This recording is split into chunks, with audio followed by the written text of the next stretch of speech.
Não, tranquilo. Na verdade, isso é um ideograma, né? Ideograma Gandhi. Acho que... bom, isso.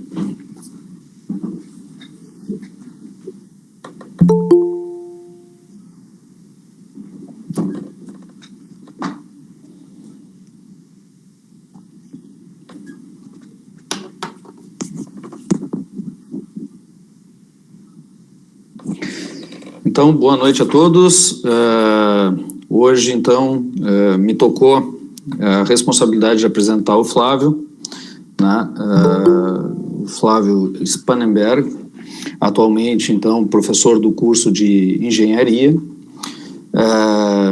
O Flávio, ele é graduado, né, em Engenharia Química, se formou em 97, depois fez especialização em Engenharia de Alimentos, mestrado em Engenharia de Produção e atualmente, né, Flávio, esperamos que agora até o final aí da pandemia já seja possível, lá em setembro, talvez, receber o título de doutor em Engenharia de Produção e Sistemas que ele está concluindo, né, na Unicinos. O Flávio de 97, depois que se formou até 2013, ele atuou em diferentes empresas de cunho nacional e multinacional, pequenas e maiores, empresas tais como a Pecim, a Balas Dalla Costa e algumas multinacionais como Arcor, Nestlé e Vompar. Também atuou em consultoria como a Bureau Veritas, que não sei se todo mundo conhece, mas é uma das empresas que dá mais, que certifica, né, por uma série de normas e treinamentos, e realmente para ter trabalhado dentro disso é o que sustenta esta apresentação, né, Flávio? Dentro desse período que ele atuou dentro das empresas, né, ele atuou como gestor, liderando equipes de engenheiros, supervisores, mecânicos, analistas, inspetores, operadores, atuou coordenando atividades de produção, de fabricação, manutenção, controle de qualidade, segurança, além de acompanhar programas de produção, controle de estoque e desenvolvimento de novos produtos. Ao longo desse processo todo, ele implementou uma série de estruturas para identificar gargalos de linha, para melhoria na produtividade, gestão de orçamento de despesas, elaboração de plano de racionalização, redução de custos e planos de investimentos, treinamento e manutenção de sistemas de gestão, como 5S, BPF, TPM, Six Sigma, Lean Manufacturing, e atuou como auditor interno na implementação de normas da ISO 9000, ISO 14000, 22000, a OSAS 18000 e BRC Foods.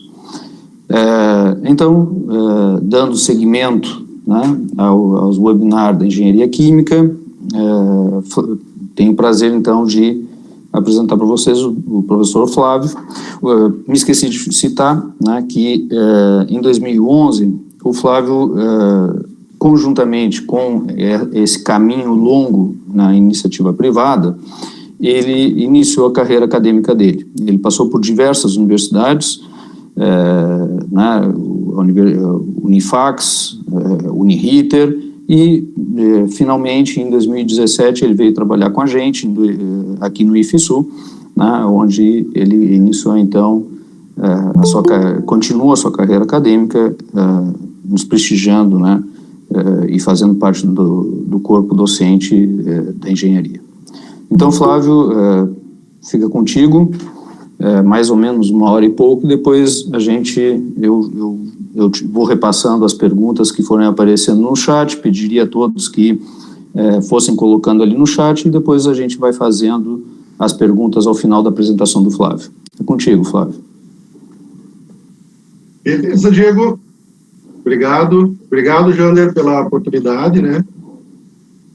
Desde já agradeço. Bom, pessoal, a ideia aqui a gente vai falar sobre qualidade e melhoria contínua, tá? É um desafio aqui, que eu vou propor aqui, na verdade, a gente vai falar um pouco de cada coisa. A ideia é o quê? A ideia é que a gente consiga, talvez alguém que está participando aí, fazer outras webinars, né? Se é isso que é o plural de webinar, ou webinários, né? E a ideia é passar por bastante coisa aqui, né? Nós vamos falar um pouco sobre conceito de qualidade e vamos focar a parte de melhoria contínua, tá?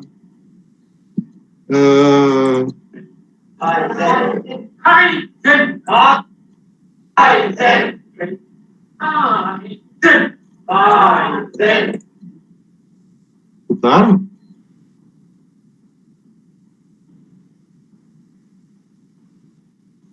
O Jander me ajuda aí, escutaram aí como é que pronuncia, Diego? Sim, sim, sim. Eu pensei que alguém tinha aberto o microfone. Mais ou menos assim que pronuncia Kaizen, então. Deixa eu mudar aqui meu cursor do mouse. Bom, pessoal, então Kaizen, na verdade, Kaizen é tradução para melhoria contínua, tá? Então, na verdade, como eu tinha falado para vocês ali, é um ideograma kanji, né? Japonês, que na verdade veio da China. Tá? Então, a palavra kai, né? É legal isso aqui, porque até para... Não é que nem o português, né? Isso aqui tem um padrão, né? Eles vão numerando aqui, 1, 2, 3. Tem uma ordem certa para construir esses ideogramas, né? Então, o kai aqui, né? Do japonês, seria a mudança. E o zen, né? Aqui, não sei se vocês... Bom, quem já ouviu aquela expressão, né? O zen, né? Então, vem daqui. De bem, né? Ou para melhor, mudar, né? Mudar para melhor. Ou seja, melhoria contínua. Então, pessoal, eu vou pedir ajuda de vocês também, né? Para que participem, né? Quem quiser participar pode deixar o áudio aberto aí, quem quiser responder pergunta, né? Se não quiser também, eu vou escolher aqui alguém aqui para fazer pergunta, né? Bom, então vamos lá, então. Então, a primeira coisa que teria para perguntar para vocês é: o que é qualidade? Né? Muitos vão dizer, bom, qualidade é produto perfeito, mas já de cara, o que vocês acham? Eu já de cara aqui estou vendo que a cor não é muito bonita, né? Já diria que a cor não é muito bonita, né, Diego? Depende do ponto de vista, né? Depende do ponto de vista. E outra coisa aqui é o preço, né? Também não tem 3,5 milhões, 3 milhões e meio para investir. Então, agora, vamos fazer o seguinte. Se vocês não quiserem falar, podem colocar no chat, então. Tá? Então, eu coloque no chat para vocês o que é qualidade.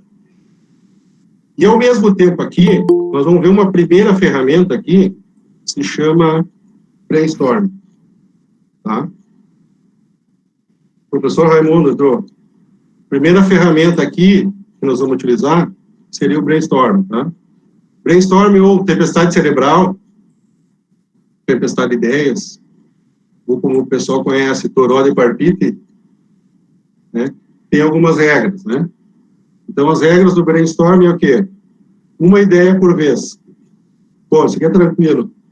No chat não tem problema, né? Vai entrar uma ideia por vez.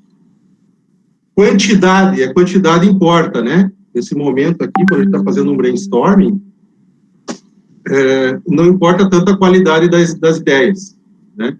Então, mais é a quantidade. Quanto mais ideias, melhor. Outra vantagem do brainstorming, pode construir sobre a ideia dos outros, né?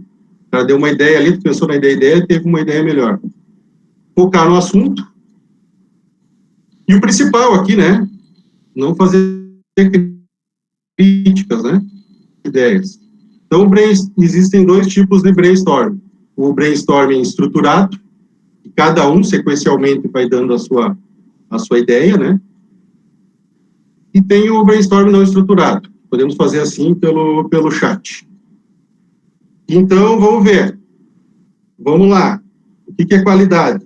Lembrando as regras, não faça críticas, não pode criticar a ideia do colega.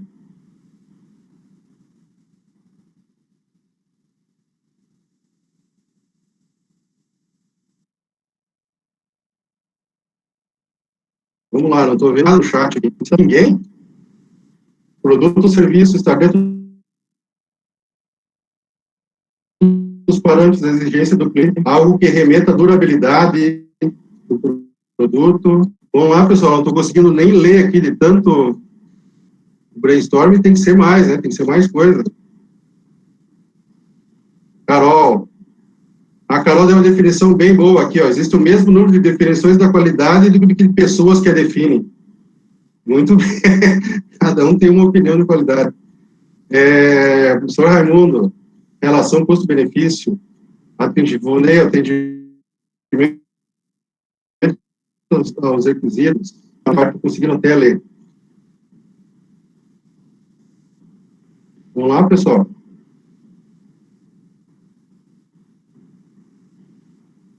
Helena, padrão, Torales, fazer o melhor. Alex, quão bem o produto faz a função. É tudo aquilo que melhora o produto do ponto de vista do cliente. Bom, pode botar duas também, Helena, Carol, botaram duas. Cumpre o padrão.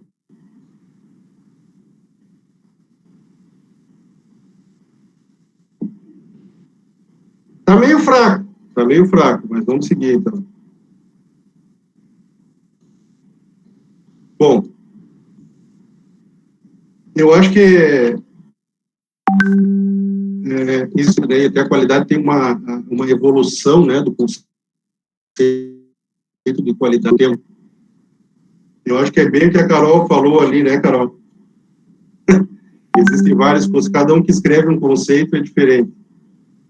Enfim, então, qualidade, né, adequação ao uso, conformidade com as especificações, viu que o pessoal falou ali também.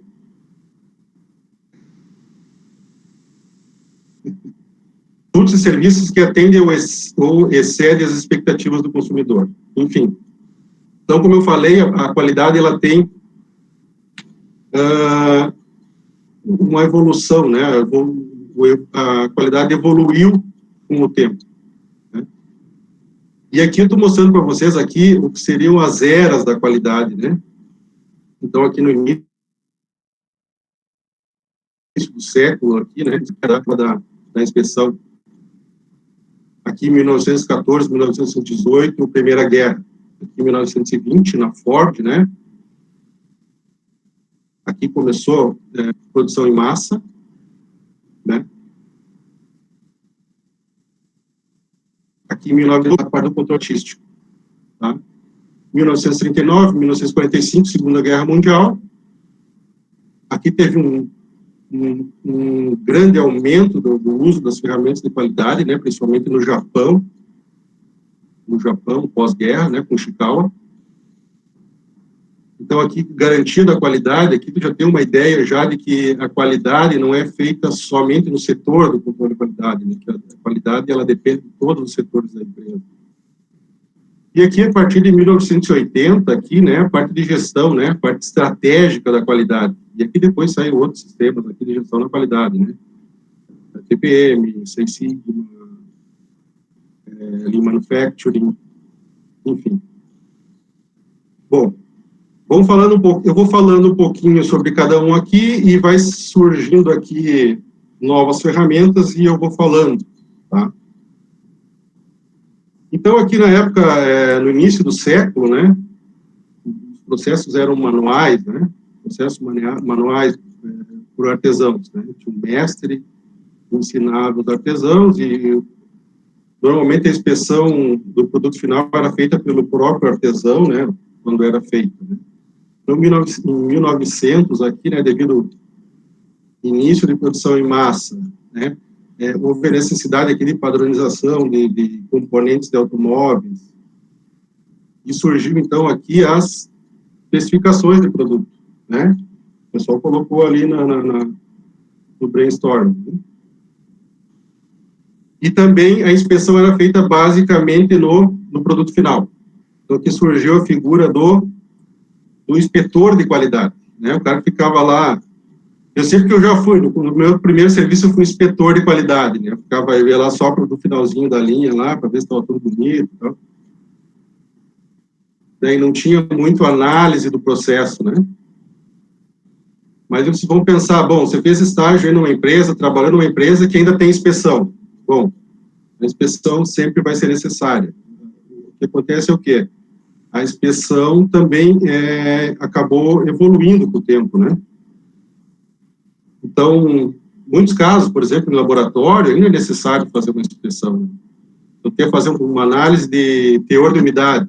Então, vai pegar e vai ter que ir no laboratório, vai ter que ter uma pessoa... Hoje o pessoal costuma chamar de analista de qualidade, não de inspetor de qualidade, já é mais difícil encontrar. Justamente que inspetor é uma palavra meio forte. Então, e também existe a parte de inspeção automática, né, que, por exemplo, aqui, isso aqui é uma check-weiger, né, uma verificador de peso. Normalmente ela é instalada na saída do empacotamento, né, de algum produto, um alimento. Então, ela vai controlando o peso aqui. Está muito fora do peso, ela expulsa, né? Tem ar comprimido aqui para expulsar. E aqui é um detector de metal. Então, a inspeção sempre vai continuar, só ela vai evoluindo, né? E a inspeção também é feita pelo operador, né? Em cada etapa do processo. Bom, seguindo a nossa linha do tempo aqui, né? Esse cara aqui foi o cara que introduziu a parte de controle estatístico do processo, Shewhart, né? Então, Shewhart, ele basicamente ele falou o quê? Bom, tudo tem variabilidade, né? O processo tem variabilidade, o produto tem variabilidade, a matéria-prima tem variabilidade, a máquina tem desgaste. Então, tudo tem uma variabilidade, né? Então, aqui nessa época, então começou a inspeção, não a inspeção 100%, mas a inspeção também por amostragem. Então, aqui também tem o surgimento, né, um setor dentro da empresa responsável pela qualidade, um setor de controle de qualidade. Tá? Então, uma ferramenta aqui importante aqui, né, que ele criou foi a ferramenta com as cartas de controle, né, o cartas de controle estatístico de processo. E aqui também, já nessa época, aqui, o conceito do ciclo do PDCA. Então, vou falar um pouquinho para vocês sobre o CEP e sobre o PDCA.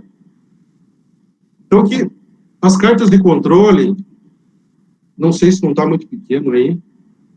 Então, uma carta de controle, basicamente, ela tem o quê? Ela tem um limite, né? Limite de controle. Esse limite superior de controle e o limite inferior de controle. Tá? Isso é obtido de acordo com a variabilidade do processo. Então, isso permitiu que... Isso normalmente é feito pelo operador. Pelo operador, né, ele vai lá, tira 5 amostras do processo, vai lá e faz uma medida, né? Isso aqui significa que o processo está dentro da variabilidade. Né? Permite o quê? O operador atuar corretivamente quando tem um ponto fora da tolerância.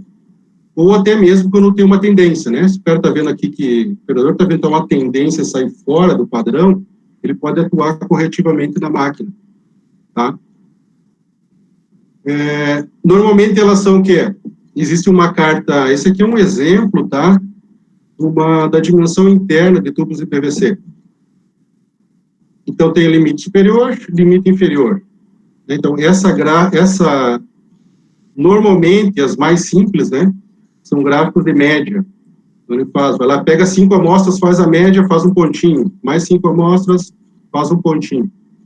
Isso permite ele controlar o processo. Ok? Além da carta de média, também é importante uma carta para ti. Isso aqui tu vê a centralização do processo. E essa carta aqui tu vê a variabilidade do processo. Essa carta aqui pode ser de média, mediana, moda, tu vê o centro do processo. E essa carta aqui normalmente desvio padrão ou amplitude. né? Normalmente a amplitude para o operador é mais fácil dele calcular do que ele ficar calculando o desvio padrão. Bom, hoje equipamentos modernos aí, né, aqui uma empacotadora, por exemplo, ela já tem aqui no painel dela, só tem opção aqui para ver, ela mesma constrói a carta aqui e avisa o operador, né, aqui na Checkweiger também, isso aqui já elas mesmas constroem, né, as cartas de controle. Até a Checkweiger aqui, quando ela é ligada diretamente numa empacotadora, por exemplo, ela consegue até controlar a empacotadora. Está vendo que o processo está saindo fora, ela consegue mandar uma mensagem aqui, isso automatiza. Claro, daqui a pouco está lá na indústria, lá deu pau aqui nisso aqui, né? Deu pau aqui na Checkweiger. Fazer o quê? Bom, o operador tem que ter à mão lá uma carta para ele fazer manual. Às vezes ele não vai parar o processo. Cartas de controle, tá? E também vamos falar um pouco dessa época aí, né, que é o ciclo do PDCA.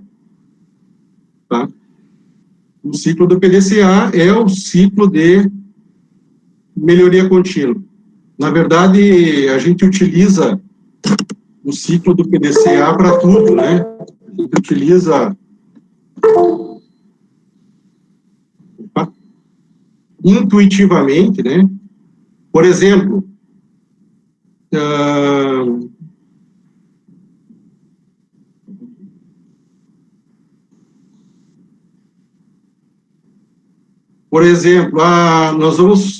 a gente utiliza notas baixas, por exemplo.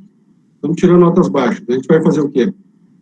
Notas baixas na disciplina. Nós vamos ver, bom, qual que é a disciplina? Sei lá, termodinâmica. Tá? Então, termodinâmica. Então, nós vamos priorizar a termodinâmica. Então, a gente faz um planejamento. Nosso planejamento seria o quê? Bom, vamos estudar 8 horas por semana no próximo semestre, só termodinâmica. Então, a gente fez o quê? A gente planejou o que a gente vai fazer. Depois a gente faz o quê? Bom, vamos fazer agora, né? Quando o fazer é o quê? Bom, agora eu realmente vou estudar conforme eu planejei. 8 horas por semana.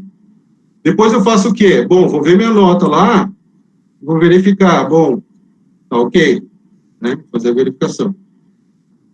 E depois, bom, ok, depois, se deu ok, bom, minhas notas estão boas. Então, eu vou agir, vou atuar corretivamente, né? Se não deu, vou verificar, bom, vou faltar menos aula, vou incomodar mais o professor, e aí vai, tá? Então, o PDCA é o ciclo de melhoria contínua, que a gente faz intuitivamente, tá? E o que acontece? Normalmente a gente segue um padrão que a gente chama de SDCA, esse ES é aquele standard, né? Padrão. A gente trabalha, né? Padronizado. A gente faz um novo ciclo de melhoria, padroniza de novo. Né? Aqui nós já giramos uma vez o PDCA. E aqui a gente está girando outra vez. Então, isso é comum, né? A gente melhorar sempre, melhoria contínua. Isso que a gente chama de girar o PDCA. Ok? Bom, voltando aqui para a próxima era da qualidade, aqui a parte de garantia de qualidade.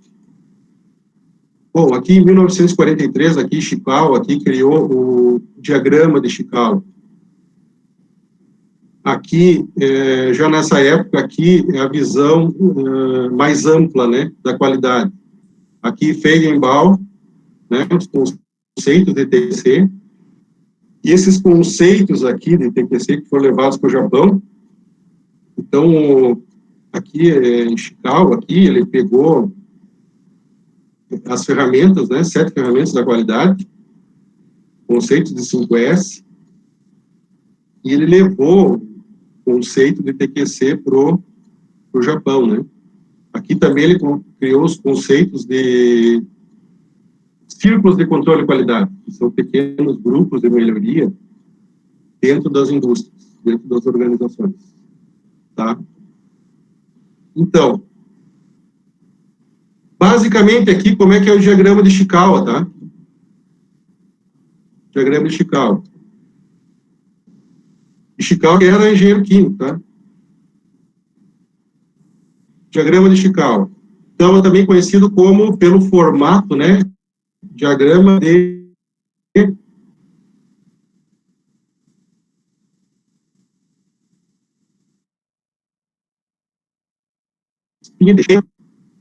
Então, ele funciona na cabeça do peixe, que vai colocar o problema, né? Ou a meta que tu quer alcançar aqui, na cabeça do peixe.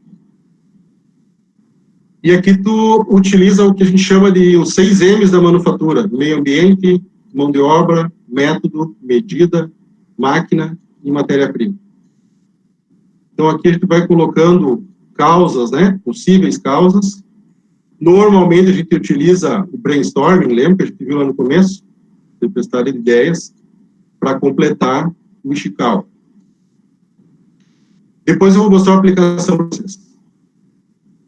Bom, aqui também, nessa época, né, teve o desenvolvimento do TQC, né?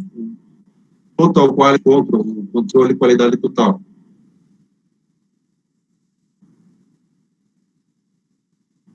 Falcone, lá na Terra da Gabriela, Minas Gerais.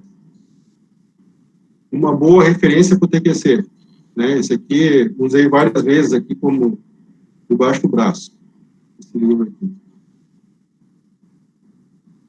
Então, o conceito de TQC é o quê? Né? Essa equação do TQC, né, conhecida como equação, né, é o controle mais qualidade total. Ele passou multiplicando aqui, né, controle total mais qualidade total. O que é o controle total? O controle total é exercido por todos aqui dentro de uma organização, desde o operador lá do chão de fábrica até o diretor, né, sistematicamente. Então, isso aqui tirou aquela ideia de que a qualidade era responsável só do setor de controle de qualidade, assim, de todos dentro de uma organização. E a qualidade total, né, é a satisfação de todos. Bom, mas quem são todos, né? Ué, não é só o cliente?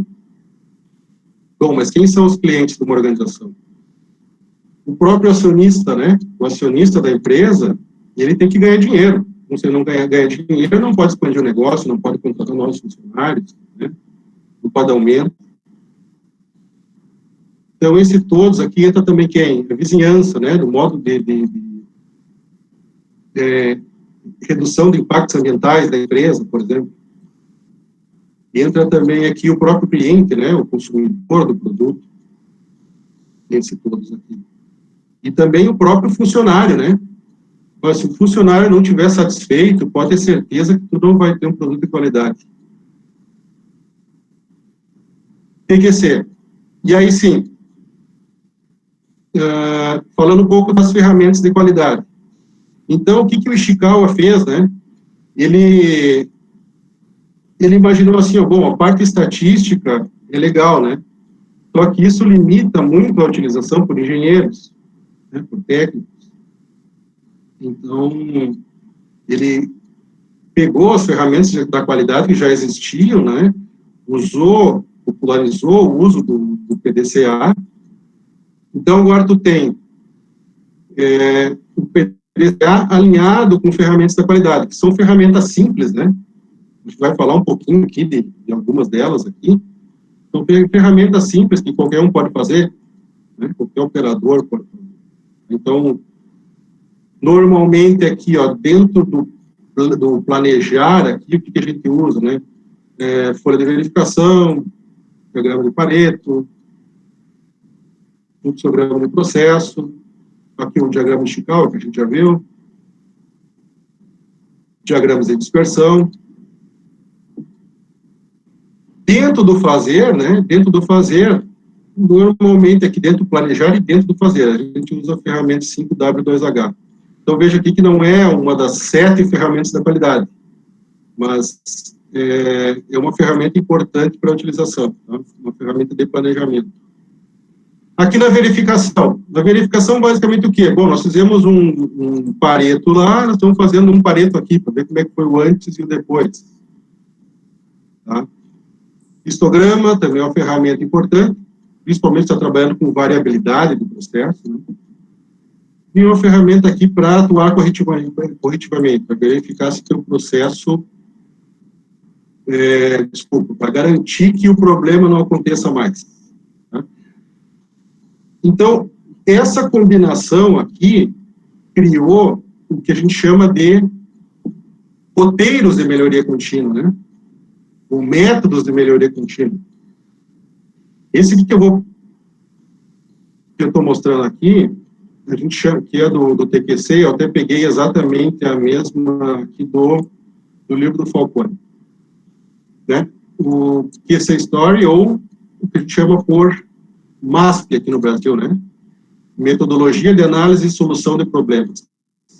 Metodologia de Análise e Solução de Problemas. Então, ele segue basicamente 8 etapas, né? Cada etapa dessa aqui, nós podemos usar uma ferramenta da qualidade. Então, primeiro, a gente vai identificar o problema, né? Observa o problema. Aqui tem uma palavra que de origem japonesa, aqui, né? Quando ele vai observar, que ele vai no Gemba, né? O Gemba é o quê? O local, uma tradução do japonês, o local em que as coisas acontecem. Então, aqui ele vai no Gemba, vai lá na linha de produção, enfim, onde está acontecendo o problema, para observar o problema. Né? Análise, né, que a gente vai achar basicamente a causa, né, que é uma coisa importante nos roteiros de melhoria, é achar a causa raiz do problema. Achando a causa, a gente faz um plano de ação, e executa o plano de ação.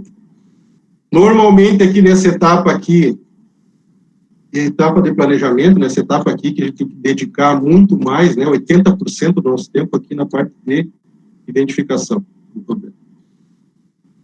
Executa, né, e verifica. Deu resultado? Bom, não deu resultado, provavelmente tu não achou a causa. Provavelmente vai ter que voltar lá na ação. Tá, mas isso aqui deu resultado, então tu viu que deu resultado, tu vai fazer o quê? Bom, vamos padronizar então, para evitar que o problema volte, né? Isso normalmente, quando tu não faz a padronização, a gente chama de gráfico de serra, né? Melhora, piora, melhora, piora, melhora, piora, melhora, piora. Então, essa parte aqui é muito importante, a de padronização. E, finalmente, a conclusão, né? A conclusão aqui é a valorização das pessoas que participaram do trabalho, é o chefe pagar um churrasco, enfim. É a melhor parte. Bom, eu vou fazer o quê? Eu vou mostrar um case aqui, bem simples, né? E vou mostrando um pouco de cada ferramenta da qualidade dentro do MASP, tá? Então, assim, ferramentas para identificação do problema, tá? Dentro da parte de planejamento do MASP. Uma das 7 ferramentas da qualidade, né? Lista de verificação. Então, a lista de verificação nada mais é que muitos operadores já têm esses registros na linha, né? Anotar paradas de máquina,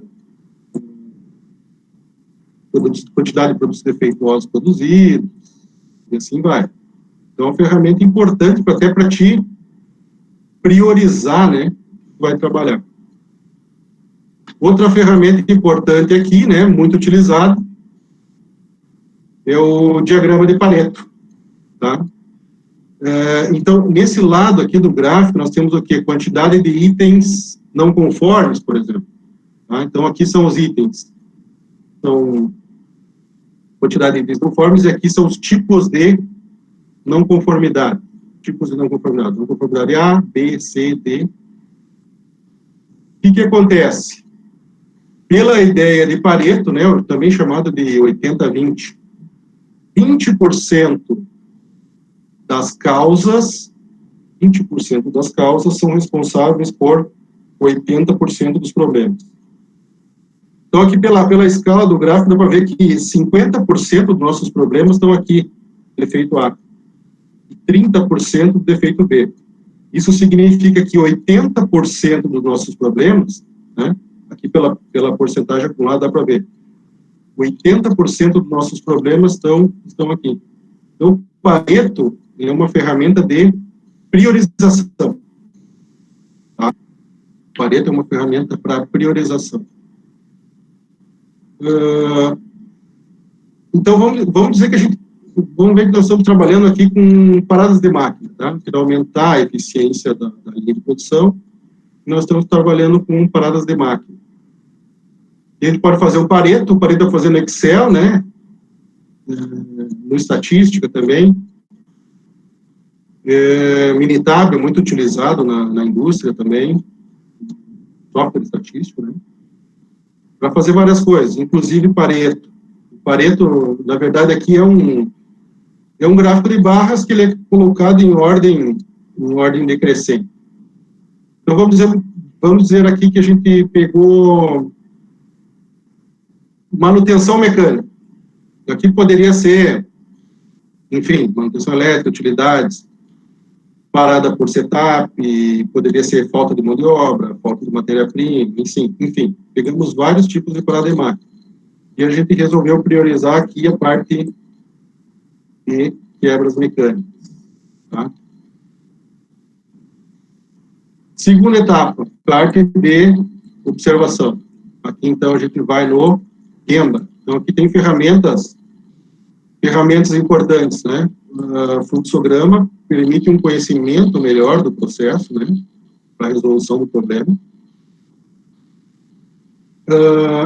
Análise de Pareto aqui também, porque o Pareto, além de priorização, ele proporciona estratificação, né? Nós podemos abrir, né? Então, aqui no nosso caso, aqui nós abrimos lá, eu abri quebra de máquina, dentro de quebra de máquina, quebra de rolamento, quebra de bancal, enfim, né? Então, vou voltar aqui, então, vamos dizer que a gente definiu aqui, ó, praticamente 80% dos nossos problemas aqui, quebra de rolamento. Então, claro, tem outras ferramentas aqui de observação, filmagem, fotografias, até para registrar, né? Registrar o antes. Então, basicamente, da observação, a gente tem entendimento do problema, conhece o problema, estratifica o problema, né? Aqui também tem uma análise que chama também 5W2H, que pode ver na linha de produção, verificar na linha de produção se tem diferença de turnos entre operadores, enfim, parte de observação. Parte 3 aqui, então, ainda dentro do planejamento, tá? Parte de análise. Qual o objetivo? O que a gente entrega, né, na análise? A análise é que a gente entrega a causa raiz. O objetivo da análise é encontrar a causa raiz. Então, num trabalho de melhoria, normalmente a gente cria vários roteiros, né, métodos de melhoria contínua. A gente utiliza pessoas que participam do processo, né, pessoas que estão lá na linha de produção, mecânicos, pessoas da qualidade, para fazer uma equipe multidisciplinar, tá, para atacar esses problemas. Então, por exemplo, aqui, isso aqui poderia ter feito um brainstorming aqui, por exemplo, né? Um brainstorming para criar as ideias. Então, aqui no Ishikawa, aqui vai estar o problema. Por exemplo, quebra do rolamento. Bom, aí a gente faz a pergunta. Que quebra? Né? Essa seria a pergunta para o brainstorming. Então, lá, pode ser contaminação, né? Sujeira do rolamento, contaminação com o próprio produto, às vezes, alimento é comum isso. Né? Água, o fornecedor de matéria-prima não é confiável, foi mão de obra, falha operacional. Aqui, por que é importante, né? Se tu pegar só mecânico aqui para participar, os caras vão botar tudo que é falha operacional. Se tu botar só o pessoal de fábrica, eles vão dizer que é tudo máquina. Senão que o pessoal vai dizer que é matéria-prima aqui, vai botar a culpa no pessoal da qualidade. Né? Enfim, o importante é deixar o pessoal à vontade para participar, né? Para que possam contribuir em todas as etapas. Então, daqui, pessoal, daqui pode surgir aqui várias causas, né?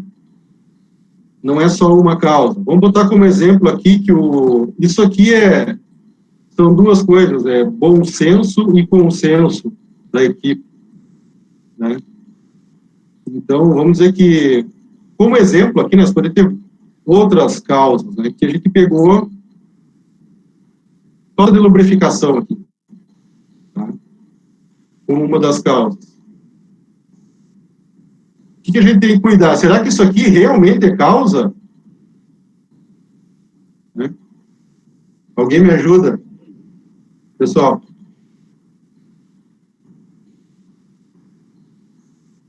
Vai, Carol. Eu falei a Carol porque ela está a última aqui, ó. A última que mandou mensagem. Falta de lubrificação é causa? Pode abrir o áudio se quiser.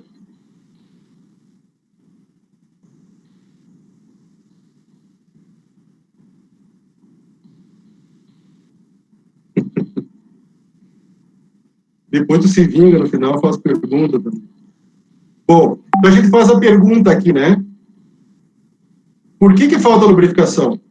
Bom, se tem uma resposta aqui, né? Provavelmente isso aqui não é a causa raiz ainda. Né? Pode faltar lubrificação por várias coisas. Vou dar um exemplo, né?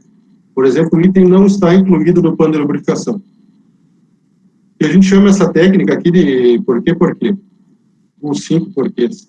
Né? Normalmente, depois de 5 porquês, tu chega na causa raiz. Nós poderíamos fazer essa pergunta para... Né?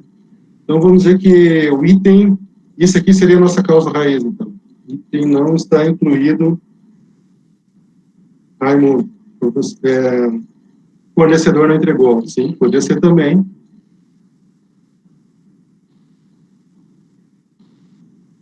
Pessoal, beleza, então temos a causa. Se a gente tem a causa, conhece a causa, é mais fácil resolver o problema. Então, a gente vai para a próxima parte aqui, que é o 5W2H. Tá? Essas são as iniciais em inglês, né? Para quem já ouviu falar em português, 4Q, um POC, né? São essas perguntinhas aqui que a gente faz para montar o plano de ação, né? Então, por exemplo, aqui, que, né, se a nossa causa lá, né, item não está incluído no plano de lubrificação. Então, uma ação poderia ser aqui, por exemplo, incluir a manutenção. E aqui poderia ter mais ações, né? Esse plano de ação poderia continuar aqui, ter mais ações, mas como um exemplo, né? Quem? Fulano, né? Sempre tem que ter o nome de uma pessoa. Se eu colocar aqui, equipe, Maria e José, não dá certo. Cachorro com 2 donos morre de fome. Então, aqui tem que ser sempre uma pessoa. Quem? É o responsável, é o cabeça aqui, né? Quando? Uma data. Onde? Setor de manutenção. Como? Incluindo no sistema de manutenção preventiva e treinando responsáveis. Que poderia ter mais completo. Né? Por quê? Normalmente, se como aqui, o fulano aqui vai participar também, né, explicando como é que ele vai fazer. Por quê? Né, garantir a lubrificação do rolamento para evitar falhas e parada de máquina. O porquê é importante? Porque ele remete ao problema, né? Falhas, parada de máquina. Claro, eu gosto também de colocar aqui mais uma coluna aqui, que seria a causa, né? Para uma causa pode ter várias ações. Aqui, várias causas e várias ações. E aqui o quanto. Né? Aqui é a estimativa mesmo, né? Claro, você vai precisar de uma coisa que tem um custo maior, normalmente, provavelmente não vai dar 500 pila aqui, né? Só para incluir no software de manutenção aqui, R$500, mas enfim, é só um exemplo. Então, aqui, terminamos a parte de planejamento, tá? Plano de ação. Então, a gente vai o quê? Para a próxima etapa, que seria executar. Tá? Basicamente, o que aqui, né? basicamente aqui, fazer a verificação aqui do status, né? Como está? Ah, está ok, né? Se está ok, plano de ação, então, nós vamos precisar saber o quê? Se esse plano de ação efetivamente bloqueou a nossa causa raiz. Então, aqui para verificação, então a gente pode usar, né, por exemplo, está trabalhando com variabilidade de processo, pode usar a própria carta de controle para saber, né, bom, antes como é que estava, né, e a variabilidade que eu tinha antes, e aqui, depois, antes e depois da melhoria. Então, a verificação, aqui um gráfico também, um gráfico sequencial, né, como é que eu estava fazendo análise do problema. Normalmente, aqui tem uma redução, porque o pessoal se motiva por participar das reuniões, saber que estão participando, dando ideias, o pessoal acaba se motivando e tem uma redução. Aqui no caso é perdas, né? Então, para baixo é melhor. Então, o período de análise, o período da ação, né? E o período da verificação. Então, aqui a gente pode ver, por exemplo, aqui no exemplo do rolamento, né? A quebra do rolamento, agora fizemos um novo parede e o rolamento está aqui. Né? Tem outras coisas aqui agora que são prioridade, não é mais o rolamento. Então, se a gente definiu aqui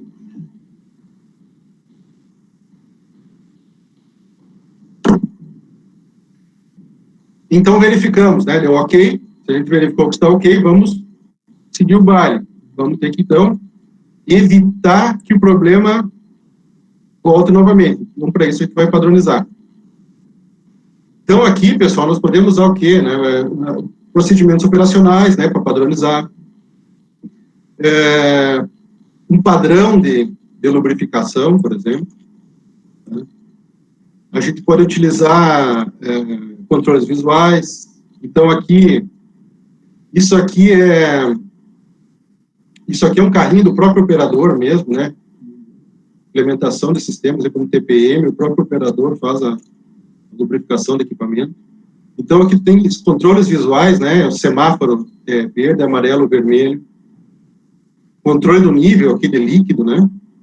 Óleos diferentes, tipo de óleos diferentes, com cores diferentes. Então, aqui a gente usa controles visuais, usa o princípio aqui do 5S, que aqui daria mais só isso aqui daria uma webinar. Né? E daqui a pouco alguém teve uma ferramenta importante aqui, que a gente chama de ukayoke, tá? Uma expressão japonesa, isso aqui são dispositivos à prova de bobeira. Daqui a pouco alguém tem uma ideia aqui, bom, vamos colocar uma lubrificação automática no rolamento. Mesmo assim, vai ter um momento que vai ter que abastecer esse reservatório. Outra ferramenta importante que ele chama de lição de um ponto, ou lição ponto a ponto. As lições de um ponto, elas é uma ferramenta que tu utiliza para treinamento no próprio local de trabalho. Então, tu vai treinar, vai fazer uma padronização, vai criar procedimentos, e vai parar a linha. Não, né? Então, esse tipo de ferramenta, tu consegue, às vezes, feitas até pelo próprio operador, né? Claro, validadas no setor de qualidade, mas podem ser feitas pelo próprio operador, utiliza para dar treinamento no chão de fábrica, né? Sem máquina parada. A ideia é que uma lição de ponto demore aí 5 minutos para ser passada. Tá? Vou fazer o seguinte, eu vou falar um pouco mais de controles visuais para o Kaioke e lições de um ponto, eu acho interessante. E depois a gente volta para o passo 8 aqui do MASP, que é a conclusão. Então, controles visuais, pessoal, a ideia de utilização, né, por exemplo, aqui no equipamento, mostrar o sentido de giro dos equipamentos, sentido aqui essa setinha aqui, o sentido da esteira. Aqui o local, aqui, isso aqui é sinalizado para evitar que bata a cabeça, evitar acidentes.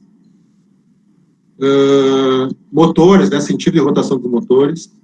Essas ventoinhas, tá vendo, que estão aqui em cima, aqui, ó. Isso aqui é para ver se O operador identificar se o motor está ligado ou desligado. Válvulas aqui, né? Tem uma plaquinha aqui escrito NA. Essa aqui normalmente é aberta, válvulas que devem ficar abertas durante o processo. Então, daqui a pouco passa um louco aqui, fecha essa válvula aqui durante o processo para a máquina. Aqui, né, motores, sentido de motores, padronização das cores dos motores, níveis, né? Níveis de pós aqui. Aqui é um cozinhador, tá? Aqui é a alimentação de ácido cítrico aqui, cozinhador de baladura. Níveis de líquidos aqui, identificação de tubulações, né, até o sentido do escoamento do fluido dentro da tubulação. Pontos aqui, onde que o operador tem que fazer a inspeção, né, marcados no chão, pode ser até sequenciais aqui, né, para o cara saber a sequência para fazer a inspeção. Isso aqui é uma marca no parafuso, para o operador saber o aperto do parafuso correto, né. Ele é marcado aqui, ó, no corpo da máquina, na argoela, na porta e no próprio parafuso, para saber que se vai apertar demais, vai apertar menos o parafuso. Aqui que o pessoal chamava de relógio na fábrica, na verdade aqui pode ser um termômetro, um manômetro, enfim, um termohigrômetro, e aqui tu coloca os controles visuais. Aqui. O controle visual é legal para quê, né?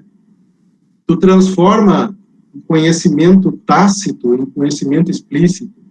O que é o conhecimento tácito? O conhecimento tácito é difícil de ensinar. Por exemplo, andar de bicicleta. Conhecimento difícil. Então, o que é difícil de ensinar, né, isso aqui acaba padronizando, né, transformando o conhecimento tácito em conhecimento explícito. E muitos desses controles visuais podem estar alinhados aqui com lições de um ponto, né? Então, aqui tem uma lição de um ponto, explicando né, a faixa adequada de trabalho. Tem vários tipos de lição de um ponto. Tem o que a gente chama de antes e depois, que mostra melhorias no processo, antes e depois, então, e deixa no setor. Existe certo ou errado. Por exemplo, o cara tem que colocar o lixo, o papel no lixo correto, né? O lixo reciclável, do papel. Errado, colocar o lixo no lixo orgânico, enfim. Né? São coisas simples, né? Mas são coisas simples, que no chão de fábrica funciona. E essa aqui é um tipo de lição de um ponto, né? Que chama de o que é, para que serve e como cuido. Isso aqui dá uma certa autonomia para o operador, né? Porque, principalmente em linhas que trabalham com TPM, né, o operador, ele começa a fazer pequenas manutenções no equipamento, então isso que dá uma autonomia, porque ele sabe, ele pode ir lá buscar no almoxarifado, porque ele conhece, ele sabe a especificação, sabe o código do parafuso. Né, então, uma ferramenta muito boa. E aqui o Pokaioke, né? Dispositivo à prova de falha, dispositivo à prova de bobeira. Então, aqui é bem conhecido, né? Quer dizer, conhecido para mim, né? Não sei se todos conhecem. Pessoal aí, todos conhecem disquete. Então, o disquete, ele é um dispositivo que tem, né? Aí, Carol está me ajudando ali, falou que sim, conhece. Então, para quem não conhece, então, pessoal, o pendrive também é outro exemplo. Se vocês tentarem colocar o pendrive virado no computador, ele não vai aceitar, né? Então, isso é um dispositivo à prova de falha. O disquete tinha dois aqui, né? Um que até conseguia colocar virado, né? Tinha gente que conseguia fazer essas proezas de colocar virado. E também tinha um negócio que quebrava, né? Para evitar, por exemplo, que alguém vá gravar em cima. Assim, então, tem dois dispositivos. Aqui é um dispositivo milenar, aqui, né? Na verdade, o que a gente chama de ladrão, né? Esqueceu a torneira aberta aqui. Então, são exemplos aqui, né? Então, aqui um exemplo, até isso aqui, mesmo que tu queira montar essa peça aqui, errado, mesmo que tu queira montar errado, tu não vai conseguir, porque tem um gabarito aqui, né? Ou tem um batente aqui. né? Então, isso aqui pode virar uma lição de um ponto, por exemplo, que também vai ter louco que vai acabar de tirar isso aqui para conseguir colocar errado. Ou cai o quê? Esse aqui é um exemplo que eu gosto de usar. Eu não sei se tem alguém veio de alguma empresa que eu trabalhei aí, mas isso aqui, normalmente aqui, na primeira empresa que eu trabalhei, não tinha sistema de gestão de qualidade, não tinha nada naquela época. Então, tu tem, por exemplo, a embrulhadeira, né, de produtos pequenos, assim, né, bala, chiclete, bombom, né, tudo coisa que eu já trabalhei. Normalmente acontece o quê? Se está uma falha na embrulhadeira, vai sair um produto só com envoltório aqui. Então, isso acaba indo para a empacotadora e vai parar lá no pacote, na tua caixinha de bombom, vai sair lá só a embalagem. Então, vai ter uma reclamação do consumidor. O cliente vai reclamar, estão me logrando, né? Estão querendo me enganar, não botaram o bombom inteiro, botaram só a embalagem. Na verdade, isso aqui é por unidade. Mas, enfim, é um problema, é uma reclamação, né? Vai entrar lá no saque como uma reclamação de consumidor. Então, o que o pessoal teve a ideia lá? Vamos botar um ventilador aqui, né? Vamos soprar a ar aqui e vai separando.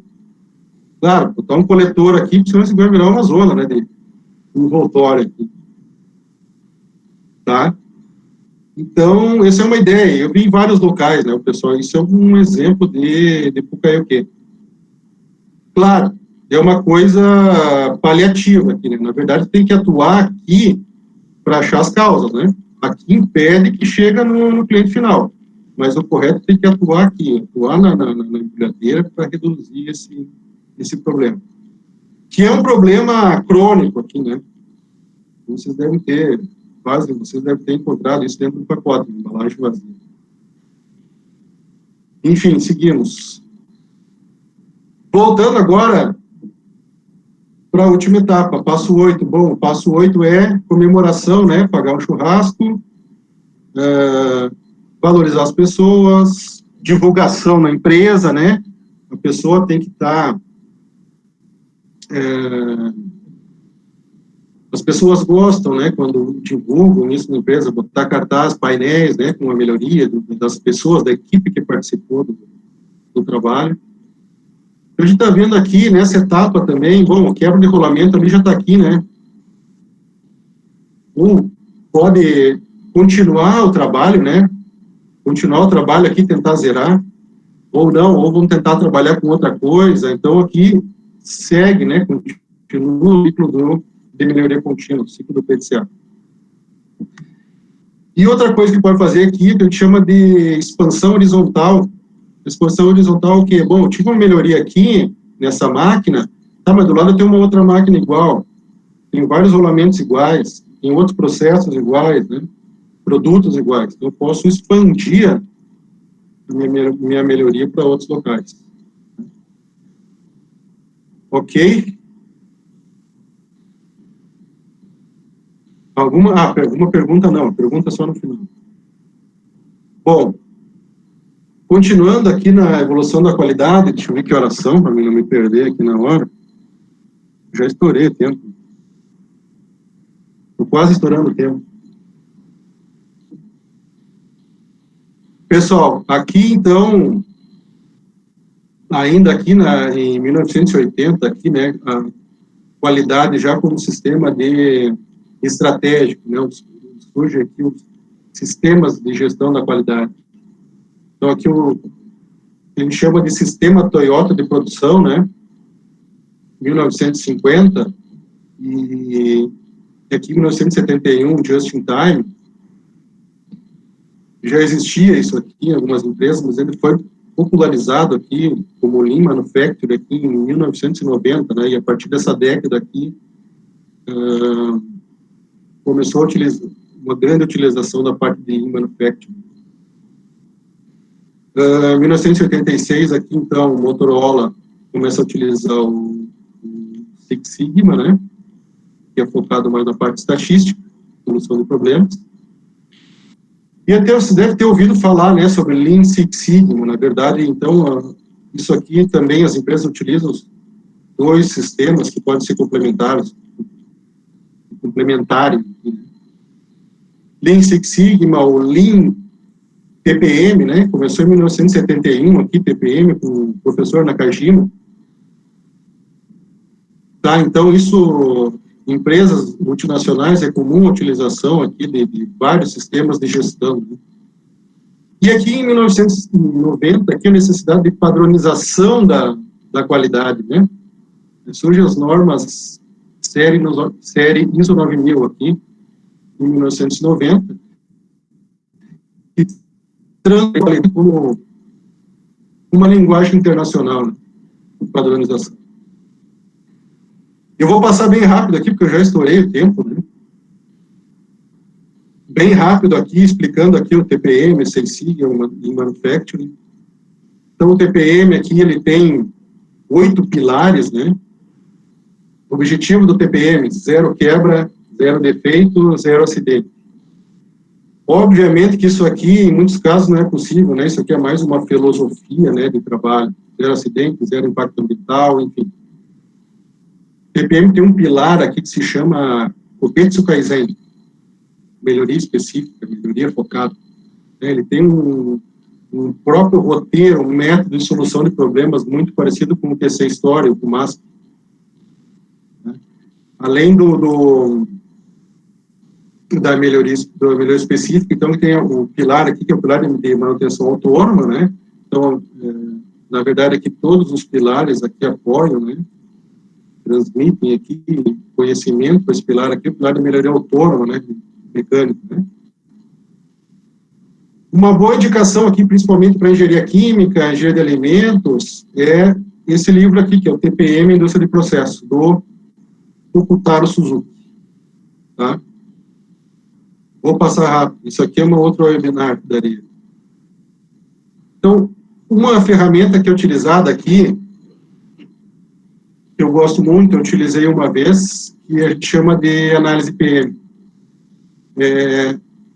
Para a gente entender isso, né, quando a gente tem uma causa no nosso processo, e aqui, ó, uma sequência aqui da dificuldade de encontrar causas. Se nós temos uma causa, é mais fácil de resolver o problema. Várias causas, já é mais difícil. E quando a gente tem várias causas combinadas, né, isso se torna muito complexo. Nesse caso, isso são problemas crônicos que as empresas vivem, talvez, com esses problemas aqui, né?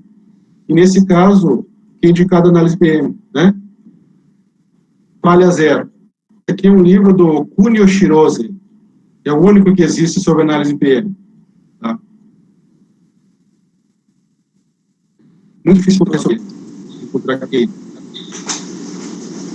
O princípio da análise PM, agora eu vou pedir ajuda de vocês aí para alguém falar. Pessoal, vamos imaginar aqui, ó, qual que seria, vamos ver que o fósforo aqui não está acendendo, tá? O fósforo não está acendendo. Essas seriam as possíveis causas. Vamos falar ali no chat ali. Tem alguém com o áudio aberto. Consegue desligar aí, Dani?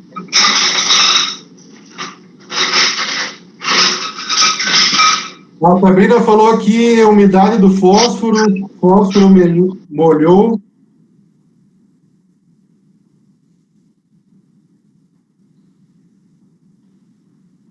Lateral gasta. A Ana falou molhou, umidade. Lateral está gasta. Material que faz atrito está gasto, pouco atrito, ponta quebrada. Bom, a gente poderia citar várias causas potenciais aqui, né? Bom, o fósforo está úmido, o pessoal falou, ponta do fósforo é pequena, ponta está gasta, né? Falta força para raspar o fósforo, ângulo incorreto para raspar o fósforo, né? Enfim. Então, várias causas potenciais. Então, para a gente evitar de pegar uma possível causa aqui e tratar, né, no caso da análise PM, nós queremos chegar a zero falha. Então, se a gente quer chegar a zero falha, nós não temos a opção de padronizar aqui, nós temos que trabalhar em todas as causas. Por isso que a gente usa o que a gente chama de análise física, né? Que é uma maneira de englobar todas as possíveis causas aí dentro do que a gente chama de análise física. E é o que diferencia, isso que é o que diferencia a análise PM dos roteiros de melhoria. Então, por exemplo, aqui, análise física. Posso dar uma situação, tá? Então, quando a gente faz uma análise física, a gente entra a fundo, né, no problema. Nosso objetivo é zero, né? E tirar aquele problema, como se ele nunca tivesse existido. Então, a análise PM também, ela segue o ciclo, né, do PDCA, tá? Basicamente, observar o fenômeno, que diferencia dos outros métodos é a análise física, tá? Eu apliquei aqui nos trabalhos que eu fiz sobre análise PM, foi numa fábrica de pirulitos aqui, né? E esse problema aqui, pessoal, isso aqui é um problema crônico de pirulito, né? A gente separou aqui em vários problemas, 43% das reclamações eram desse defeito aqui. Né? O que é esse defeito aqui? Bom, o palito do pirulito, ele nem chegou para entrar no palito. Tá claro, tem outros tipos de defeitos aqui, né? Esse aqui, vocês devem ter visto já, alguém já pegou um pirulito assim, que ele solta, né? E fica frouxo, né? Ele solta da embalagem. Isso pode ser, às vezes, lubrificação, né? Normalmente, você faz lubrificação desse tipo de estampa aqui. Pode ser aqui, a massa estava muito dura. Então, esses aqui são bem mais complexos, que trabalham com a estrutura da massa, né? Teor de umidade da massa. E aí tem alguns, assim, que esse defeito aqui é difícil de acontecer quando o pirulito está muito pequeno. Bom, isso a gente fez um trabalho aqui, a gente conseguiu zerar esse defeito aqui. Pelo menos até hoje, eu acredito que sim, eu nunca peguei isso aqui. Pirulito, assim, se alguém for, comenta ali no chat se alguém já encontrou esse tipo de pirulito aqui. É que eu não posso dizer qual empresa também que foi. Bom, Lean Manufacturing. Raimundo que já achou. Bom, Lean Manufacturing, então, objetivo, né? Reduzir, basicamente, tempos de produção, lead time. A gente tem uma palavra que se chama JIDOKA, né? Um dos pilares aqui, né? O JIDOKA é o que a gente chama de autonomação, não é automação, autonomação, separar o trabalho humano do trabalho da máquina, né? E a máquina consiga identificar as próprias anormalidades, sem depender das pessoas, que consiga parar, né? Também, né, a base é melhoria contínua, redução de estoques, né, sistema puxado. O Lean Manufacturing, ele se popularizou, né, com esse livro aqui, A Máquina que Mudou o Mundo, de Womack. Esse aqui indico também a meta. Tem livro e também tem, se vocês olharem no YouTube, também tem o filme, né? Bem legal. Tá? O Lean Manufacturing, ele tem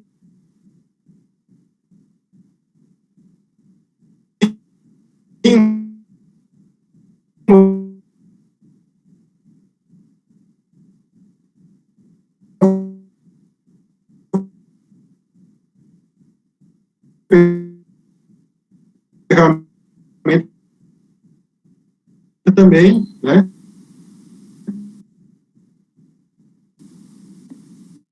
Flávio, teu áudio está cortando. Não Muito sei parecido. se... Cortou teu áudio recém, Flávio. Mas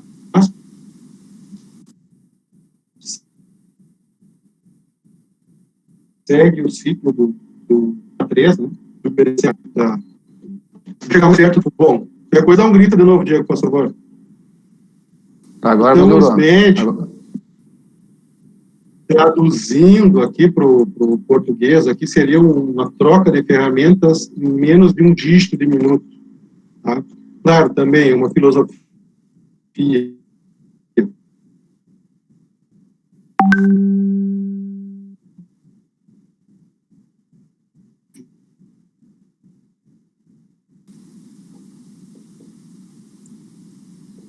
Flávio, está escutando?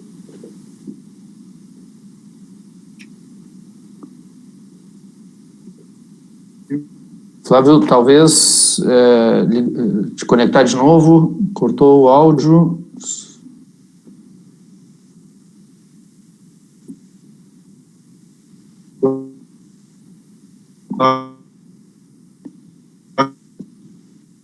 Ele está falhando, Flávio. Talvez, de repente, te conecta de novo, sai e entra da sala que pode resolver.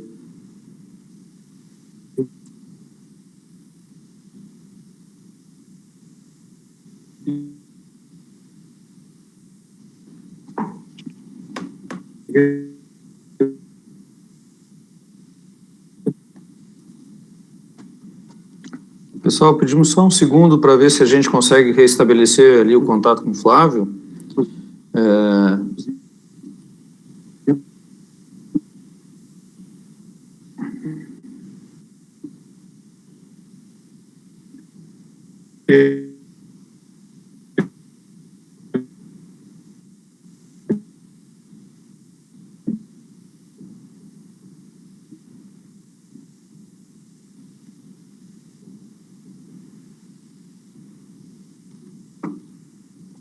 Alô, Flávio? Bom, acho que ele vai retornar. A gente espera um pouquinho, Diego, vamos ver se ele consegue retornar. Isso, exatamente. Vamos segurar um pouquinho e daqui a pouquinho a gente reativa. Enquanto isso, se alguém tem perguntas, pode ir colocando ali no chat, tá?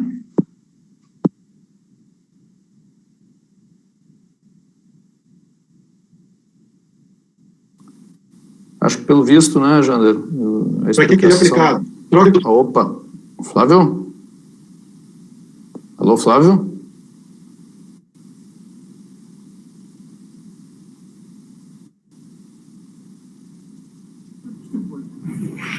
O Diego, aparentemente o Flávio não está ciente do problema, talvez seja que... Pois é, eu estou tentando entrar em contato com ele de outra forma. Eu já estou tentando entrar com ele de outra forma, mas não estou conseguindo. Obrigado. Vou tentar aqui.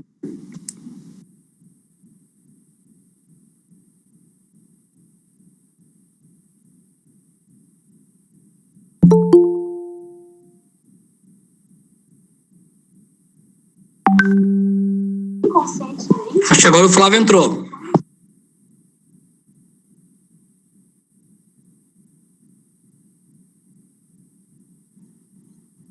Acho que foi minha internet que caiu.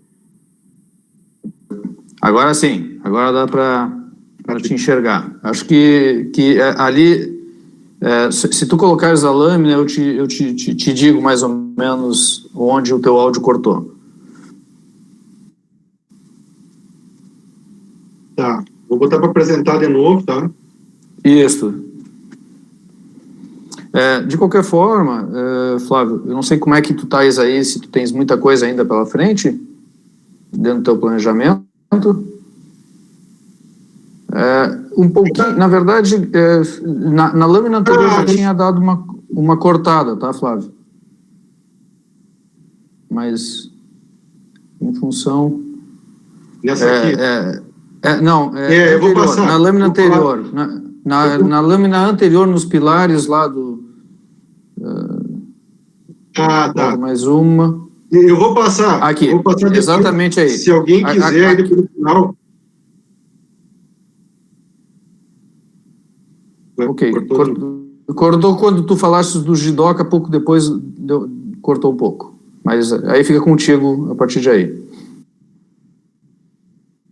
Eu vou fazer assim, eu vou seguir depois no final, se o pessoal quiser fazer alguma pergunta sobre linha, sobre algum tema, né? até para dar sugestões depois, pessoal de novos webinários aí. Eu estou vendo, tem o professor Raimundo ali, conhece de Six Sigma, né? Talvez ele possa dar uma webinar para nós. Mas depois a gente combina no final. Então, SMED, tá, pessoal? Tudo bem? Estamos escutando agora? Tudo bem, Diego? Pode continuar, Flávio. Tudo ok? Sim, Flávio. Sim. Eu estava ligando. Beleza, tá? Fone. Então, o SMED, aqui a sigla dele aqui, Single Minute Exchange of Dye, ou seja, uma mão aqui para o português, né? Etapa em menos de um dígito de minuto. Então, a gente usa o que para isso aqui dentro da indústria, né? Ou uma troca de produto, né? Estou lá na Josapar, por exemplo, estou fazendo arroz lá, 800 gramas. Quero fazer agora, mudar para 200 gramas. Bom, eu vou ter que fazer uma máquina para fazer essa troca. Tá? Redução de tempo de manutenção preventiva, redução do tempo de limpeza, redução de início de linha, startup de linha, né? E até para alguns processos em batelada também. Então, o SMED, ele também, né, é um ciclo, é um roteiro de melhoria contínua, né, aplicado basicamente nessas etapas, esses tipos de processos, né? Então, uma boa, né, quem quiser saber mais, SIG ou Xingo, né, que é sobre troca rápida de ferramenta, em português. Então, são 5 etapas, tá? Eu vou mostrar um case aqui, né, que foi um trabalho que eu fiz de redução de tempo de limpeza numa linha, tá? Então, aqui, o layout, né, a vista superior da linha de produção. Então, aqui em verde, que foi aparecendo em verde, são o que o funcionário está percorrendo aqui, tá? Para fazer limpeza. Limpeza. Em azul, lubrificação. Né? Lubrificação aqui, grau alimentício, tudo bem. E inspeção do equipamento. Né? Isso aqui foi um case de TPM, do passo 6, que eu utilizei aqui a ferramenta SMED. Eu e a equipe aqui, nós éramos aqui 8 operadores, né, que faziam essa limpeza aqui dessa linha. É um cozinhador, né? Então essa limpeza aqui é uma limpeza no final da semana, né, fazer essa limpeza aqui. Então aqui vai aparecendo aqui o colaborador 1 e aqui vai aparecendo o que ele percorria para fazer limpeza, né? Aqui o colaborador 2, e aqui o colaborador 4, 6, colaborador 7, até aqui então só limpeza. Colaborador 8, aqui ele já entrava parte de inspeção, né, do equipamento. Isso é comum no TPM, a transferência dessas atividades aí de lubrificação e de inspeção para o autônomo, né, porque aqui é a parte de lubrificação. Esse diagrama aqui, pessoal, que a gente chama de diagrama de espaguete, para te enxergar aqui, né, o movimento das pessoas. E conseguir otimizar. Claro, isso aqui não é... A gente não coloca GPS na pessoa para ter exato igual. Isso aqui a gente marca aqui, né, um layout. Claro, precisa várias pessoas. Nós estamos marcando 8 colaboradores aqui, né? Então, esse aqui é o antes, esse aqui é o depois, né? Pós-melhoria. Então, na aplicação do SMED aqui, demorava 6 horas para fazer essa limpeza aqui, né? Com 8 pessoas. Toda a limpeza, lubrificação, inspeção. Isso aqui foi reduzido para 2 horas, né? Claro, vai mostrar para o japonês e vai dizer assim, não, mas está muito demorado ainda, porque ele quer que chegue a menos de um dígito de minuto. Então, isso aqui, né, várias melhorias aqui, desde de organização, né, o pessoal, antes de parar para a limpeza, o cara já tem as ferramentas lá para desmontar. Muitas vezes o cara tinha que entrar dentro da máquina aqui para lubrificar. Então, foi criado aqui, ó, esses pontinhos aqui, deve estar bem pequeno na figura aqui, mas isso aqui foi Em vez do cara entrar lá dentro da máquina para lubrificar, para puxar dos pontos de lubrificação aqui para ficar tudo fora, né? E aqui foram várias, né?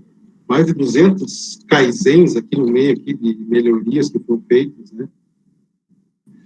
Uma sequência que eu mostrei antes para vocês no chão, a sequência para o operador vir na sequência aqui ganhar tempo, né?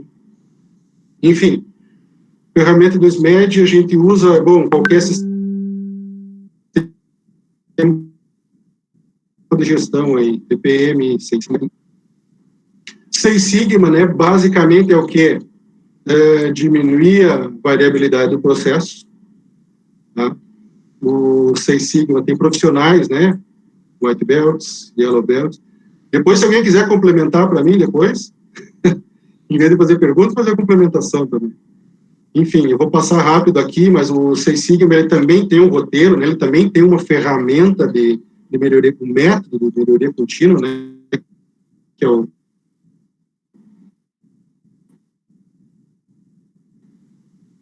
de medir, melhorar e controlar, né?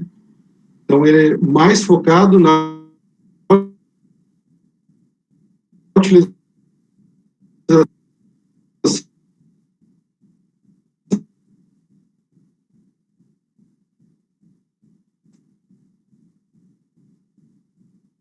de ferramentas de enfim, teste de médias, foco em ferramentas estatísticas, tá? Aqui a gente precisaria um tempo maior para ver isso aqui, tá? Finalmente aqui, pessoal, a parte de ISO, o próprio sistema, né, que são sistema de gestão da qualidade da ISO também, ele é focado também na... Isso aqui é retirado da própria norma, tá? Ele é focado, né, no ciclo do PDCA também, todo o sistema da ISO. Eu coloquei as principais aqui, 9001, gestão da qualidade, 14001, gestão ambiental, 18.000, não coloquei aqui, que seria segurança, 22.000 a parte de segurança alimentar, 17.025 de laboratório, tá? Até numa não conformidade da ISO, por exemplo, requisito, né, que não foi atendido, uma não conformidade de uma auditoria, ele pode ser tratado, ele pode ser no PDCA. Ou até uma reclamação de consumidor também tem que fazer o tratamento. Normalmente o que acontece na ISO é que as empresas implementam por causa da necessidade, vai exportar ou vai vender para um cliente que tem ISO, então precisa implementar. E não tem esse conhecimento aqui do sistema de melhoria contínua. Então aqui é um exemplo bem rápido aqui, né, de uma ETL, que conhece, ETL está aí, ETL? Um exemplo aqui de uma tratativa de uma não conformidade de ISO 17025. Então, aqui a gente utilizou a ferramenta porquê, né? É bem simples, né? Na verdade, é só para organizar as ideias. Então, por que não é feita a verificação da balança analítica? Bom, será que é porque não há procedimento para verificação? Bom, isso aqui não é causa. A gente retira. Tem registro? Existe um registro para fazer a verificação? Bom, isso aqui já existe, não é causa. Tem pessoas disponíveis aqui, né? Tem pessoas disponíveis, então não é causa. Então, aí poderia ir para a segunda rodada do porquê, né? Por que as pessoas não são treinadas para verificação, né? Bom, então a gente faz a segunda pergunta. Por que as pessoas não são treinadas? Bom, porque não há pesos padrão para verificação. Bom, vai estar. Olá.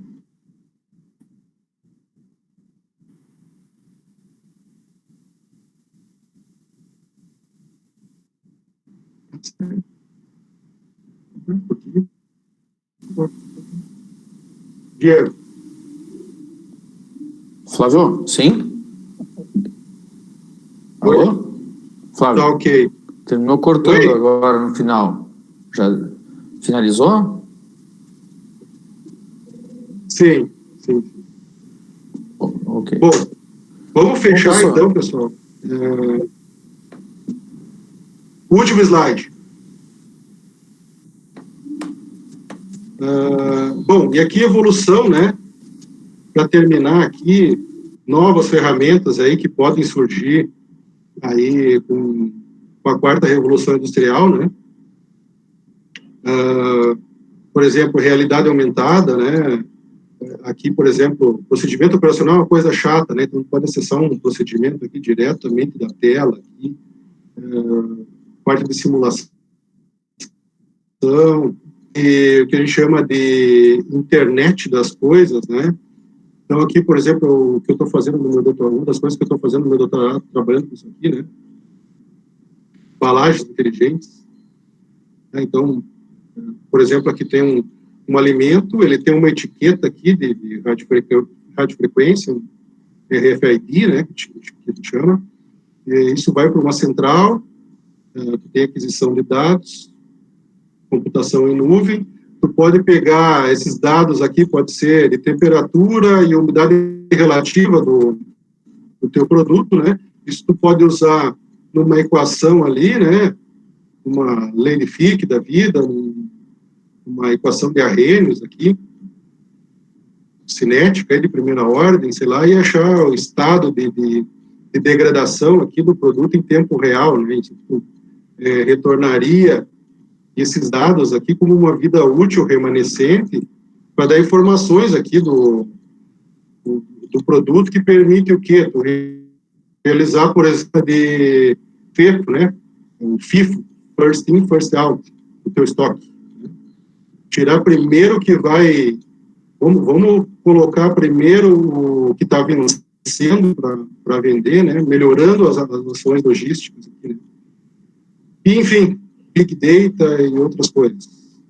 Enfim, pessoal, falei muita coisa, né? Desculpa por ter demorado.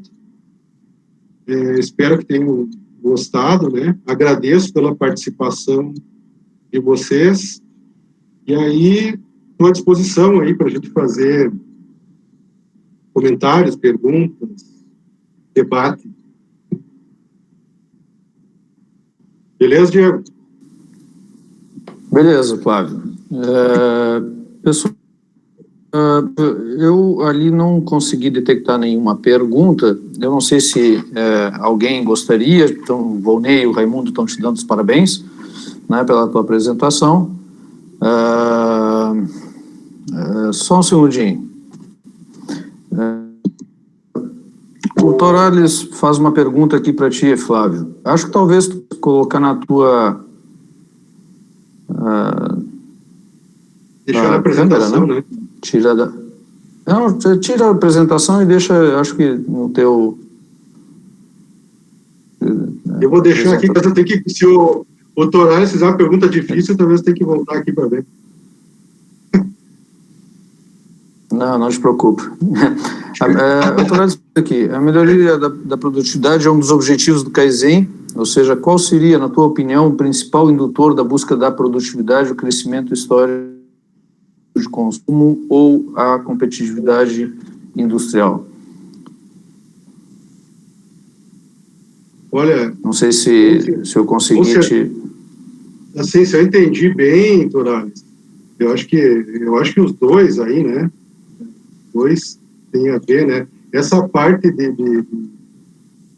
mais a parte de competitividade, né? Se eu seguindo o histórico aí, né? Eu acredito que mais a parte de competitividade.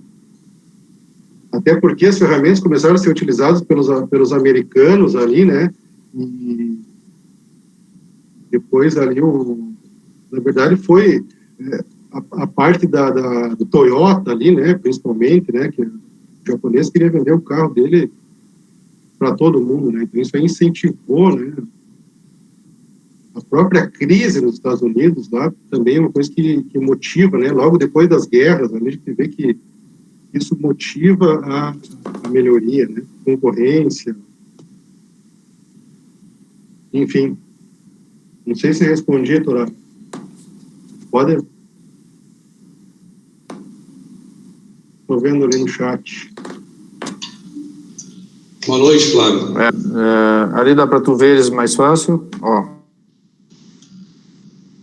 Fala, Torá. Boa noite, Flávio. Se tu Parabéns. colocar a câmera aberta em ti, fica melhor.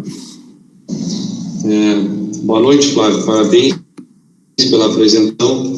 Eu, apesar de ser um pouquinho mais velho, né? Eu trabalhei na época cheguei a usar essas ferramentas, também a teoria do erro zero, né? Deve se conhecer bem. E eu fiz essa pergunta aí porque eu acho, em parte, um pouco... É difícil saber quem é a causa ou o efeito, né? Se tu for pensar em produtividade lá no denominador, né? E para uma das maneiras de melhorar a produtividade...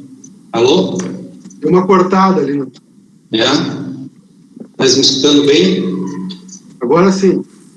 E quando se fala de produtividade, uma das maneiras de melhorar a produtividade é reduzir o colaborador na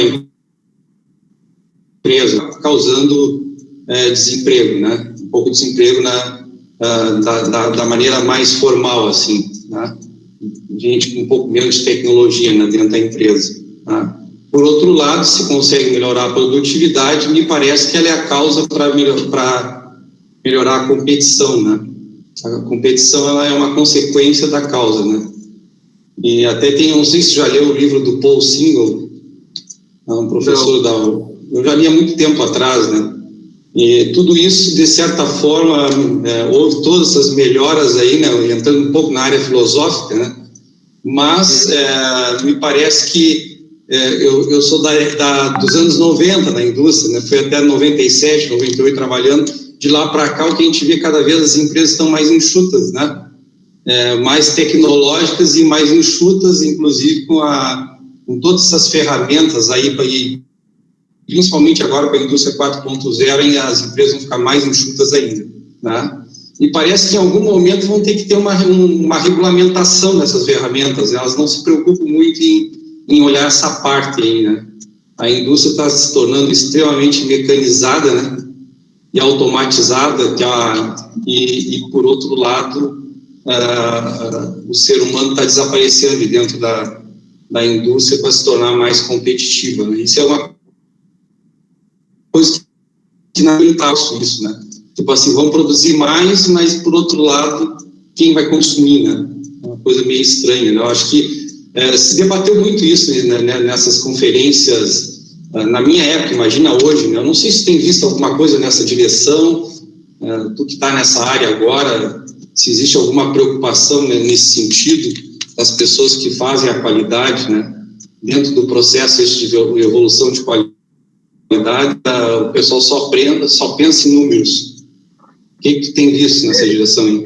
Eu estou um tempo fora, aí, uns 4 anos que eu estou fora da indústria, né, mas a gente já, principalmente a multinacional, ela começa com vários funcionários para ganhar subsídios, ali, redução de imposto, e depois, claro, começa a automatizar, né, porque senão tu não consegue, hoje em dia tu não consegue concorrer, né, no mercado se não te trabalhar com automação, né. A ideia é que talvez surjam outros empregos aí, né, mas o que falou é uma coisa que vai acontecer, né? Com essa revolução aí, o que vai acontecer é a redução cada vez maior, né? Do número de pessoas. Né? Se vai se criar outros empregos, mais indústrias, tem que alimentar a gente, vai precisar alimentação, enfim. Estou um pouco fora agora da realidade, né? Converso com o pessoal, mas estou um pouco fora da realidade da indústria. E indústria 4.0 também me chamou a atenção para colocar aqui no final, achei interessante. Né? Sim. Novas ferramentas, né? Novas ferramentas da qualidade.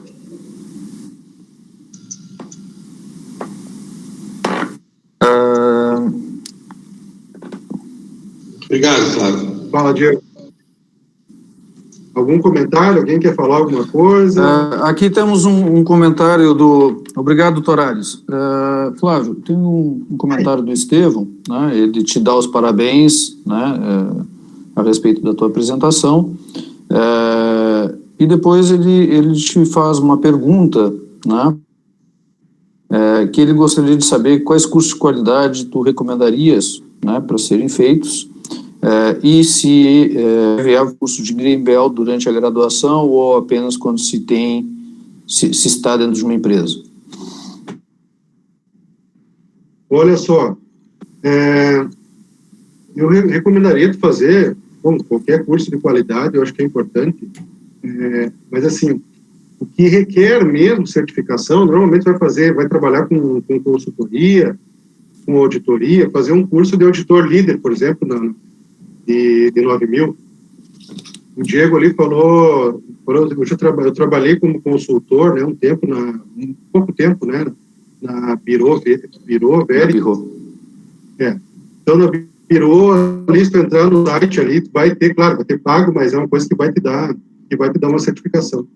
Uma coisa que o pessoal pede também, normalmente o pessoal não pede, conhece Lean, conhece PPM, conhece 5S, mas que geralmente o pessoal pede é o Six Sigma, né? Até o professor Raimundo que está escutando aqui, ele trabalha com cursos, né? Ele pode talvez falar para a gente depois, se tiver, pode acrescentar depois para nós, mas se um curso que tu fez é legal, cara. Lean Six Sigma e o White Belt, é o início, né? Acho que o Raimundo pode falar. Pode falar, Raimundo? Posso sim, Flávio. Bem? Tranquilo. Boa noite, pessoal.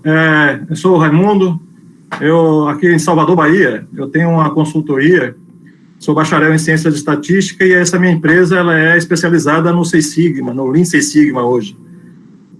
Essa pergunta do Estevão é interessante, ele fez o curso de White Belt, pensei até que fosse um dos nossos alunos que terminamos esse curso a semana passada, também online ao vivo, mas acho que o Estevão não era da nossa turma não.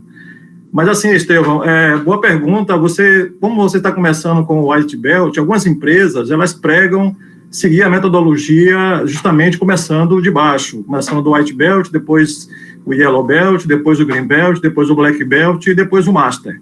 Então, tem uma sequência lógica. É lógico que quem tem um nível superior e já tem um conhecimento de estatística, já pode iniciar pelo Green Belt, dispensando aí o White e o Yellow. Então, hoje, aqui em Salvador, Bahia, principalmente, o pessoal já parte do Green Belt por ter nível superior e por ter um conhecimento, além do conhecimento básico de estatística aplicada. Então, eu recomendo aí ele, no caso, o Estevão, seguir, fazer o Yellow Belt, depois o Green, depois o Black. A não ser que ele esteja com uma proposta aí de emprego e precise de uma certificação mais rápida. Certificação não é só nas empresas, não. Você pode certificar fora da empresa, em um outro ambiente comercial, uma padaria, um armazém. Mas o ideal mesmo é que você esteja numa empresa, porque numa empresa, ela além de ela bancar esse curso para você, ela te entrega um projeto, porque, na verdade, os cursos de Six Sigma, quem participa, estando atrelado a uma empresa, já vai com uma proposta de melhoria e lá no curso desenvolve essa proposta. Então, assim é que acontece a formação de pessoas que estão engajadas já em uma empresa. Mas quem não estiver na empresa também pode fazer, tranquilo, e pode buscar um projeto fora da empresa, tá certo? Parabéns, Flávio, parabéns pelo curso aí, muito bom. Eu gostei muito da sua fala na relação do MASP com o PDCA. Eu não tinha visto ainda uma relação, assim, uma aplicação das ferramentas dessa forma explicada por você. Parabéns. Obrigado, professor. Ajudou bastante, ainda bem que eu tinha alguém para me salvar e para responder as perguntas também. Valeu, pessoal. Obrigado aí. Eu fiz treinamento... Obrigado, professor Raimundo. Fiz treinamento de Yellow Belt na Nestlé. Eu tinha um conhecimento, mas não consegui seguir, né? Não consegui seguir adiante do Green Belt. Até porque dentro da Nestlé tu tinha que fazer o treinamento e já fazer um projeto, né? Conduzido, até por isso que eu gosto mais do TPM, porque o TPM, ele vai lá, é o operador que faz o trabalho, né? É lá no chão de fábrica mesmo. O Six Sigma, eles são, claro, pode ser até por operadores também treinados, mas ele não exatamente atinge o chão de fábrica. Eu acho que o TPM é um sistema de gestão que atinge mais o chão de fábrica. Isso aí, deixa eu baixar. Flávio, pergunta. Eu não sei se mais alguém tem alguma colocação. Nós já estamos, nesse momento, com o horário bastante avançado, mas como o pessoal tem ficado dentro da sala, acho que o tema chamou a atenção e a tua apresentação, consequentemente, também, nesse sentido, deu suporte para o pessoal perguntar, né? Eu não sei se tem alguém mais que gostaria de fazer alguma pergunta, em não aparecendo ninguém, eu passaria, então, devolveria a palavra para o professor Jander para fazer o encerramento, né, e fazer o convite aí para o pessoal para a próxima webinar. Da minha parte, obrigado, Flávio, e excelente palestra. Pessoal, obrigado pela participação. Obrigado ao Diego aí que moderou a palestra, a todos que estão presentes, ao professor Raimundo, foi um prazer tê-lo aqui na nossa sala, e depois eu vou conversar com o Flávio para a gente estreitar um pouco mais aí de um relacionamento aí nessa área, porque a gente gostaria de também ter um pouco de aprendizado aí com o senhor. Muito obrigado, professor Raimundo, e agradeço a todos que estiveram até esse horário com a gente. Nós vamos ter o próximo webinar agora na próxima quinta-feira à noite, com a pesquisadora doutora Chayene. Ela é do Centro de Inovação de Novas Energias da Unicamp, e ela vai falar sobre lítio-ar, se conseguiremos desenvolver a nova geração de baterias, um assunto ligado aí, muito interessante, à parte de energia. Tá bom, pessoal? Então, uma boa noite a todos, muito obrigado pela presença, parabéns, Flávio, pela palestra, e que tenhamos um bom dia. Obrigado. Tá, obrigado, tchau para todos. Boa noite. Boa noite, pessoal.